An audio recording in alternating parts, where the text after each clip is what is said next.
sway ao ka la ka lai la rồi nàyဟုတ်တယ်ရှူထိုးအောက်ကိုဆွဲချဟုတ်တယ်နည်းလေးဆွဲလို့ရအောင်ဟုတ်တယ်ဆွဲချက်လက်နှစ်ခုချိတ်ချင်တာမဟုတ်ဘူးဆွဲဒီလက်ကအောက်ကိုဒီလိုဆွဲချအရင်နည်းနည်းဝေး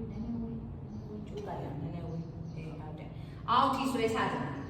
ဟုတ်တယ်အဲ့လိုနော်ဒီကောင်ရဲ့ drawing အောက်ကိုအပေါ်ကောင်ပြန်ဆွဲဆန့်တော့ဆန့်ဟလိုမျိုးဆန့်တဲ့အချိန်တရောင်လေးတော့ကွေးပြီးလိုက်လေဆန့်ဟုတ်တယ်ရှူထုတ်အောက်ကနေဆွဲချဟုတ်တယ်မလေးပြရအောက်ကိုကပ်ဆွဲချဟုတ်ပြီပြီးသွားရင်ဒါလေးကပြန်တက်လာတဲ့အချိန်မှာဒီကောင်ကိုဆွဲ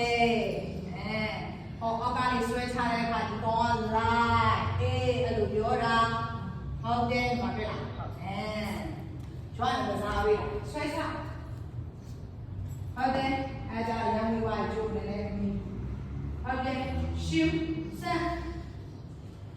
ဟုတ်တယ်ရှူထောဟုတ်တယ် drawing ဟုတ်တယ်ရှူဆန်ရှူထောဆွဲချဟုတ်တယ်ဟုတ်တယ်ရှူဟိုလာဆွဲဟုတ်တယ်နည်းလက်ကိုနည်းနည်းကြိုးဟုတ်တယ်ရှူအောက်ဆွဲချဟုတ်တယ်အဲ့ညညပေါင်းဟုတ်တယ်ရှူဆွဲဟုတ်တယ်ရှူထောအောက်ဆွဲချ yes ဟုတ်ပြီနော်ဖတ်ပြအောင် okay ဒီခါလေးလည်းပြေပေါ်ညာဘက်လည်းပြအောင်ဟုတ်တယ် okay ဆွဲလေးပြေရှူမယ်စာပြီးပေါ်လက်ကဆွဲပြီးအောက်လက်ကပါအားရည်ဆွဲဟုတ်တယ်ရှူထောအောက်ကလည်းကိုစမ်းထောပေါ်လက်ပါသွားတဲ့ရှူဆွဲရှူထောဆွဲချအောင်လမောင်းတွင်းနဲ့ join နဲ့ရွတ်ပြီးရမ်းကောင်းတယ်နော်ရွတ်ပြီးတော့လေးစိတ်နဲ့ရှူပြန်ဆက်ပခုံးထိထားတဲ့ဒဏ်လေးပခုံးမှာဒဏ်ရှိတဲ့တွေပဲရမ်းကောင်းတယ်ရှူထောဆွဲချဟုတ်တယ်ရှူဟုတ်တယ်ရှူထောဟုတ်တယ်ဆွဲကြအောင်ဆက်ရှူဟုတ်တယ်ရှူထောဟုတ်တယ်ရှူဆွဲဟုတ်တယ်ရှူထောဟုတ်တယ်ရှူဆွဲဟုတ်တယ်အားဆိုင်ထုံးလိုက်မှာစိတ်ကိုတက်လေးထားရှူထောဟုတ်တယ်ရှူဆွဲရှူထောပြန်ချ okay good ကဲကျိုးလေးချလိုက်လုံတော့ပါပြီလားဆိုတာလေနော်မလုံတော့သေးဘူးလားမလုံတော့သေးတယ်ထပ်တော့မယ် okay ဒါဆိုရင်လေးဘက်ကလေးစာပြီးတော့ထားလိုက်အောင်နော်အဲ့တော့မနေ့ကခြေဘက်ကြော်လေးမှာပြောထားတဲ့ alignment adjustment လေးကိုဒီခြာလေး apply လုပ်ရအောင်နော်ဒီခြာလေးမနေ့ကမှအမပြောထားတဲ့အတိုင်း alignment adjustment လေးကို apply လုပ်တယ်ဘယ်သူလေးတွေမှတ်မိလဲနော်လမ်းမနဲ့ဆင်းဆိုင်လမ်းမလေးနဲ့ဆင်းဆိုင်လမ်းမလေးနဲ့ဆင်းဆိုင်ဟုတ်တယ်ချောင်းလေးချက်ဟုတ်တယ်လူပေါ်လေးရှိဖို့မိုးလေးချဟုတ်တယ်လေးရှုမဲ့ခက်တာဒီညောင်လေးကျွန်းရမလေးကိုချက်အောင်လေးမောရှူထုံးမယ်ဒီညောင်လေးကိုသိရမလေးကိုပေါ်ကျွန်းအောင်လေးမောရှူသွင်းမယ်ဒီညောင်လေးကိုကျွန်းရမလေးကိုချက်အောင်လေးမောရှူထုံးဒီညောင်လေးကိုသိရမလေးကိုကျွန်းအောင်လေးမောရှူ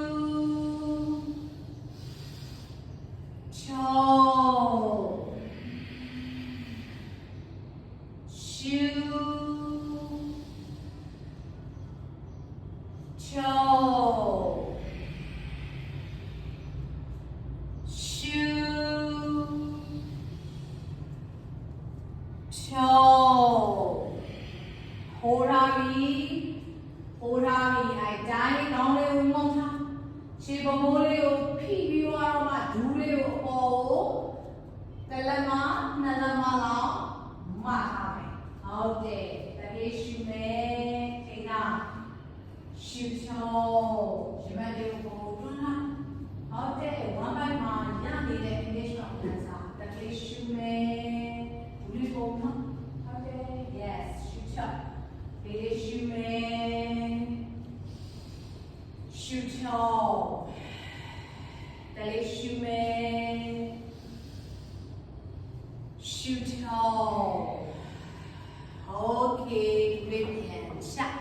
ဟုတ်ပြီအဲ့ဒီကနေပြီးတော့တို့မနေ့ကအတိုင်းလေးပဲเนาะ pelvic equal shoulder equal ညာခြေ center ဘယ်လက် center ဟုတ်တယ်ညာခြေ center ဘယ်လက် center ညှိထားတင်မားလေးတွေကိုမလိမ်စေနဲ့ခါကိုမလိမ်သွားစေနဲ့ညှောက်လိုက်တဲ့ခြေထောက်မှာတင်မားလေးတွေလိမ်သွားတယ်လည်းသတိထားဟုတ်တယ် shoulder လေးတွေညီအောင်ထားအိမ်နာမယ်အတိုင်းလေးတလေးရှူချောတက်ရှူချောတက်ရှူချောဒီခါလေးကိုရှူချောနဲ့လည်းပို့ဆက်ရှူချောပြီးရမကြီးကိုပို့တွန်းပြီးဒူးနဲ့ကြောင်းနဲ့ကိုယ့်ရဲ့ဘိုက်အောက်မှာလာချိမယ်ရမကြီးကိုပို့တွန်းတော့ရမကြီးပို့တွန်းရှူပြန်ဆက်ဒီညာလေးရှူချောဒူးနဲ့ကြောင်းနဲ့ချိအောင်ဝမ်းဘိုက်ကိုဆွဲရှက်ရမကြီးကိုပို့တွန်းရှူပြန်ဆက်ရှူချောရှူပြန်ဆက်တင်မာလေးညီညီထားရှူချောပြန်ဆက်ရှိန်မပါသွားစေနဲ့ရှိန်ပါသွားတယ်တင်မာဆောင်းပါရှူပြန်ဆက်ရှူချောဟိုးထားရမကိုပေါ်တွန်း I will engage ညချာဒါလေးရှူချော 5 4 tira una drone 3 nhớ mấy chữ bố không bao mong ha 2 1 ok chào để xử nào lên cả con nhé nào các bạn chơi shoo me nhà đất bé chơi cái nào cũng lên cái bu nó bài cái đồ chơi ta mẹ hai người một co lạiအဲ့လိုဆက်ထားတဲ့အချိန်မှာလည်းရင်မဖေးကိုပေါ်တွန်းတာရင်မဖေးကိုပေါ်တွန်းတာဟုတ်တယ်အိုက်တာလေးပိုးတာခါရီပေါ်တော့မပေါ်အောင်စီရှိတွေကိုရှော့ဖို့အတွက်ရင်မဖေးကိုပေါ်တွန်းဘိုက်ရှက်ဟုတ်တယ်ထိန်းထားမယ်ဒါလေးရှူမယ်ရှူချောဟုတ်တယ်လေးရှူမယ်ရှူချောဟုတ်တယ်လေးရှူမယ်ရှူချောပြီးဒူတဲ့ရောင်းလိုက်ချီရမကိုပေါ်တွန်းရှူမယ်ပြန်ဆက်ရှူချောတီရှူမယ်ပြန်ဆက်တကယ်မဆက်လို့လာပြီရှူချောပြန်တီရှူမယ်ပြန်ဆက်ရှူချောပြန်တီရှူမယ်ပြန်ဆက်ရှူချောလူနဲ့ရောင်းလေးတီပေါ်လာရောင်းလေးကိုနော်ရမလေးကိုပေါ်တီတော့ထိန်းထားမယ်သက်ရှူချောအားဆိုင်ထားမယ်စိတ်ကိုတောင်းတထားတလေးရှူမယ်ရှူချောတကလေးရှူမယ်ရှူချောလေးရှူမယ်ရှူချောပြီးတကလေးပြန်ချောင်းရှောင်းလေးပြန်ဆိုင်ချိုင်းဖို့စိတ်နဲ့ခဏလေးခုံးနဲ့လက်တော်လေးကိုပြန်လာပြီးချိုင်းဖို့စိတ်နဲ့ခုံးနဲ့လက်တော်လေး Good Okay ဒါဆိုရင်မနေ့ကတော့အတိုင်းပဲတို့ table top ကနေ plan ကိုပို့မယ်နော်ပြန်ပြီးတော့ table top ကိုပြန်နေမယ်ဟုတ်ပြီ table top မှာလက်ကလေးတွေတေချာထောက်မယ် alignment adjustment ကိုပြန်ပြီး apply လုပ်မယ်လက်ကလေးတွေတေချာထောက်မယ် table top လေးမှာတေချာထောက်မယ်လက်မလေးနဲ့ချင်းဆိုင်မယ်သုံးခါရှိပြီလက်မနဲ့ချင်းဆိုင်မယ်သုံးခါရှိပြီဟုတ်တယ် Okay အဲ့ရနေခြေများထောက်ခြေချောင်းလေးပေါ်မှာဟုတ်ပြီ shoulder ပခုံးလေးကိုရှေ့ကိုတွန်း yes ပြီးမှဒူးလေးကိုသားလေးမဟုတ်တယ်မဆန်းထုတ်ထား good job အဲ့တိုင်းလေးပူထားမယ် that shoe toe ဟုတ်တယ်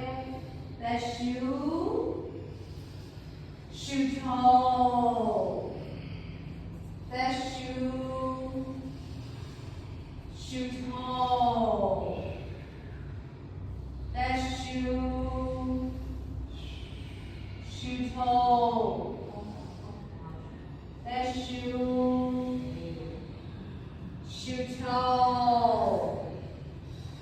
ဟုတ်ပြီညာဘက်ဒူးလေးကွေးလာပြီညာဘက်တောင်လေးနဲ့လာကြည့်မယ်ဟုတ်တယ် yes shoe ပြန်တော့ဘယ်ဘက်ဒူးလေးကွေးလာပြီဘယ်ဘက်တောင်လေးနဲ့လာကြည့်မယ်အခုလေးရှိတွန်းလိုက်ရင်အဲ့ဒူးတောင်မှာရောက်လို့ရတယ် shoe မဲ့ပြန်တော့ shoe toe ညာဘက်ဒူးလေးရှိအခုလေးရှိတွန်း shoe မဲ့ပြန်တော့ဘယ်ဘက်ဒူးလေးပခုံးလေးရှေ့ကိုတွန်းဟုတ်တယ်ညာ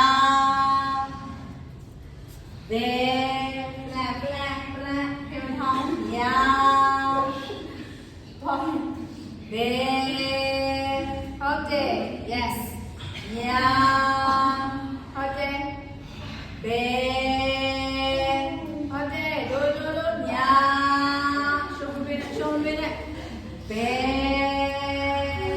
ကောင်းနေစေညာ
Good job. ညာဘက်ချမ်းလေးတစ်ခုလုံးတွန်းပြီးဆန်းတော့လက်မြောက်စားလို့မမယ်ဟုတ်တယ်ညာဘက်တင်တွန်းပြီးဒီလောက်ပဲအဲ့မှာခုံးဟိုဆန်းတော့ yes ဟုတ်တယ် very shoe toe that shoe ညာလေးပဲဆန်းဟုတ်တယ် shoe toe ဒီကောင်ခုံးလေးလမ်းလာစေနဲ့တင်မလိမ်သွားပြီဆိုရင် twist ဖြစ်သွားပြီ။ Very shoe man ဟုတ်တယ်။ဟုတ်တယ်။ shoe top တင်မအိုက်တိုင်းပဲခြေထောက်ကိုပဲတက်တယ်။ဒါလေး shoe man ဟုတ်တယ်။ shoe top ပြီးလက်နှစ်ခုကြားဝင်ပြီ။ဒီခါလက်နှစ်ခုကြားဝင်ပြီ။ဟုတ်တယ်။နောက်လူချခြေကုန်ချဟုတ်ပြီ။မနေ့ကလက်တန်းပြီးဒီနေ့လက်နှစ်ခုကြားဝင်ပြီ။အိုက်တိုင်းခေါင်းမှာလက်ကလေးတင်မယ် SI joint ပေါ်မှာလို့လက်မလေးတင်ပြီးတော့မှာတင်မ pelvic ကိုအောက်ကိုဖိတွန်းဟုတ်တယ်ဖိတွန်းမယ်အဲ့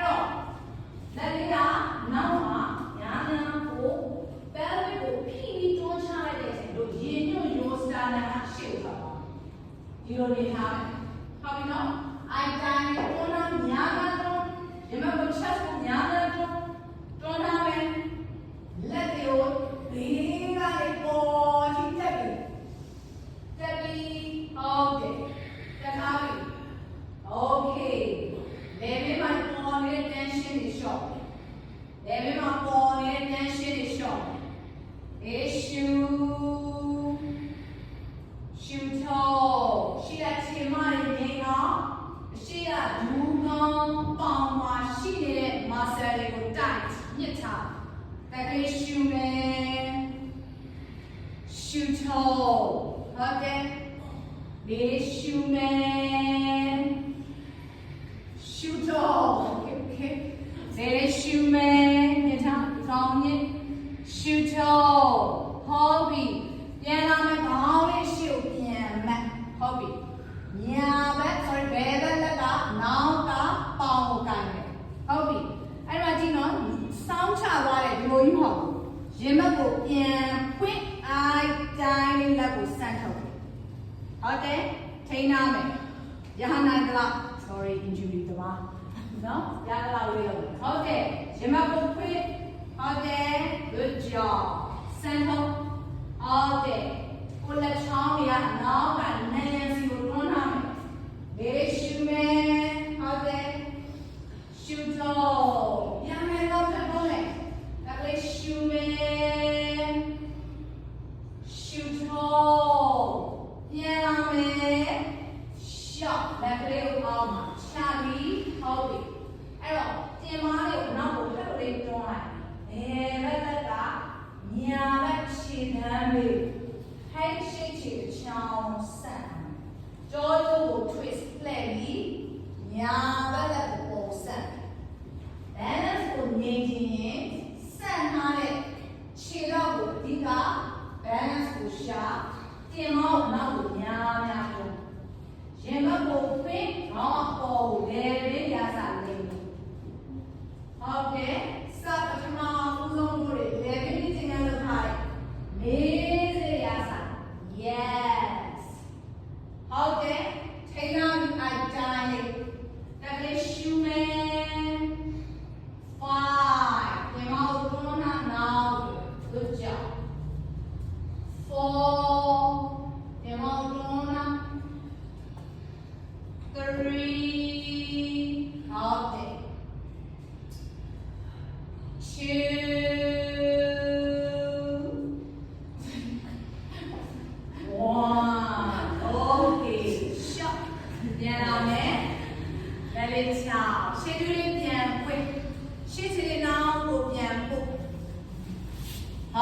down facing dog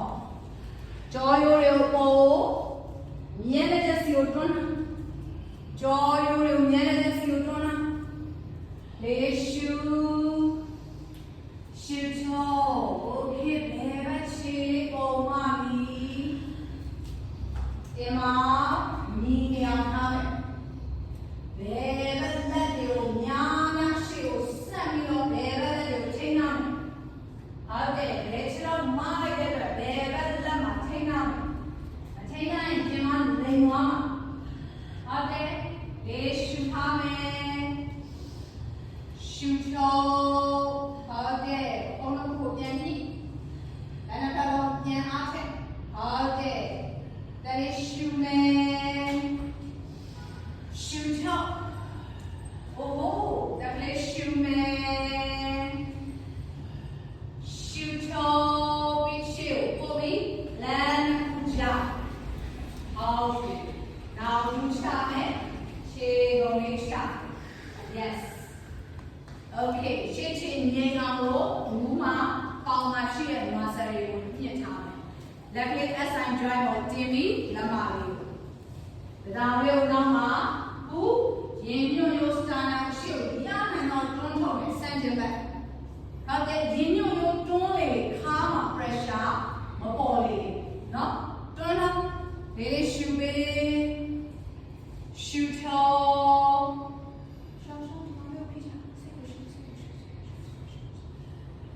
okay လက်လေးဘေးဘက်ကနေပေါ်တွန်းပြီ yes ဟုတ်တယ်စမ်းထားပြီးအိုက်တာထိန်းထားပြီးသက်ရှူ good job အိုက်တိုင်းလေးပဲရှူထုတ်ဟုတ်တယ်သက်ရှူလေးရှူမယ်ညနာလေးတက်ရှူလေးရှူရှူထုတ်သက်ရှူShoot all 5, 4, 3, that's you. 2, 1. Okay. လက်လေးကိုနောက်ကပေါင်လေးကိုခြေကလုံးလေးကိုပါတင်မယ်ရင်ဘတ်ကိုဖွင့်မြဲတဲ့ချက်စီကိုတွန်းမယ်ရင်ညွန့်ကိုမြဲတဲ့ချက်စီကိုတွန်းမယ်ဟုတ်တယ်ရင်ညွန့်ကိုမြဲတဲ့ချက်စီကိုတွန်းမယ်လက်ကိုနောက်ပြီးသွားဟုတ်တယ်ရနိုင်တဲ့လူတွေကရှေ့ဒူးရှေ့ပေါင်တင်ပါဒီတိုင်းပဲထိန်းထားမယ်သက်ရှူ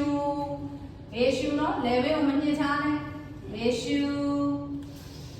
ရှူထော5ဟုတ်တယ်